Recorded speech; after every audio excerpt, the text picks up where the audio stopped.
Hello, I'm Valerie Martinez. Well, if there are a big four in Latin American poetry women in the early 20th century, they are Gabriela Mistral, Juana de Ibarburu, Alfonsina Storni, and this poet, Delmira Agustini, who lived in Montevideo. I discovered her in 1989, and what I realized later was a very literal translation of a poem of hers called The Swan. And it took me another 10 years to translate a selection of her poems. Those big four speak for probably hundreds of women whose voices we don't know about. The time in a literary world was completely dominated by men for the most part. Delmira Agustini is part of what we call the Latin American movement Modernismo, which rejected Spanish and Portuguese poetry and romanticism in favor of the French symbolists, and you'll hear that. And the woman Magdalena Garcia Pinto, who collected her poems together again in 1985, says this about her. Agustini's work examined the function of sexuality in poetic thought, the idea that the erotic resides in the possibility of probing the limits of our feelings, their restrictions, in an era which saw this as an act of transgression. Lots of times when people talk about Delmira Agustini, they say that she wrote erotic poems. So I'll read the Spanish and then the English. Visión. ¿Acaso fue en un marco de ilusión, en el profundo espejo del deseo? ¿O fue divina y simplemente en vida que yo te vi velar mi sueño la otra noche? En mi alcoba agrandada de soledad y miedo, taciturno a mi lado apareciste como un hongo gigante, muerto y vivo, brotado en los rincones de la noche húmedos de silencio y engrasados de sombra y soledad. Te inclinabas a mí supremamente como la copa de cristal de un lago sobre el mantel de fuego del desierto. Te inclinabas a mí como un enfermo de la vida a los opios infalibles y a las vendas de piedra de la muerte. Te inclinabas a mí como el creyente al hableo del cielo de la hostia, gota de nieve con sabor de estrellas que alimenta los lirios de la carne, chispa de Dios que estrella los espíritus. Te inclinabas a mí como el gran sauce de la melancolía a las hondas lagunas del silencio. Te inclinabas a mí como la torre de mármol de orgullo, minada por un monstruo de tristeza, a la hermana solemne de su sombra. Te inclinabas a mí como si fuera mi cuerpo la inicial de tu destino en la página oscura de mi lecho. Te inclinabas a mí como al milagro de una ventana abierta al más allá. Y te inclinabas más que todo eso.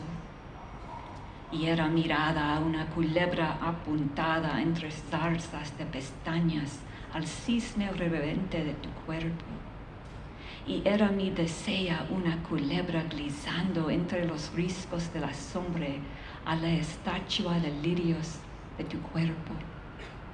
Tú te inclinabas y tanto te inclinaste que mis flores eróticas son dobles y mi estrella es más grande desde entonces. Toda tu vida se imprimió en mi vida y esperaba suspensa el aletazo del abrazo magnífico, un abrazo de 4 brazos que la gloria viste de fiebre y de milagro será un vuelo. Y pueden ser los hechizados brazos 4 raíces de una raza nueva. Y esperaba suspensa el aletazo del abrazo magnífico. Y cuando te abrí los ojos como un alma, vi que te hacías atrás y te envolvías en yo no sé qué pliegue inmenso de la sombra. vision. Perhaps it was a moment of illusion, the deep mirror of desire, or I was simply alive and divine when I saw you tend my dream the other night. In my room, magnified by solitude and fear, taciturn at my side, you appeared like a gigantic mushroom, dead and alive, blossoming in the corners of the dark, damp with silence and oiled with shadow and solitude. You were leaning toward me supremely, like the goblet of a crystal lake over the fiery tablecloth of the desert. You were leaning toward me as to a patient revived to infallible opiums, the stone bandages of the dead. You were leaning to me like the believer toward the host, the sky's holy wafer, drop of snow with the taste of stars nourishing the lilies of the flesh, spark of God touching the spirits. You were leaning to me like the great willow of melancholy toward the deep lakes of silence. You were leaning like the ivory tower of pride, mined by a monster of sadness, toward the solemn sister of its shadow. You were leaning toward me as if on my body the imprint of your destiny was on the dark page of my bed. You were leaning as if to the miracle of an open window to the beyond. And you were leaning more than all this, and my gaze was a snake aimed between the brambles of eyelashes at the reverent swan of your body. And my desire was a snake slithering between the crags of shade toward the statue of lilies of your body. You were leaning more, and so much, and so far you lent yourself that my erotic flowers blossomed, and my star is more brilliant since then. Your life imprinted itself on mine. And I was awaiting enthralled for the wings flap of the magnificent embrace, an embrace of 4 arms gloriously dressed in fever and miracle. It would be flight. In fever and miracle, it would be flight. And they could be 4 bewitching arms, the roof. And I was awaiting, enthralled, the clap of the magnificent embrace.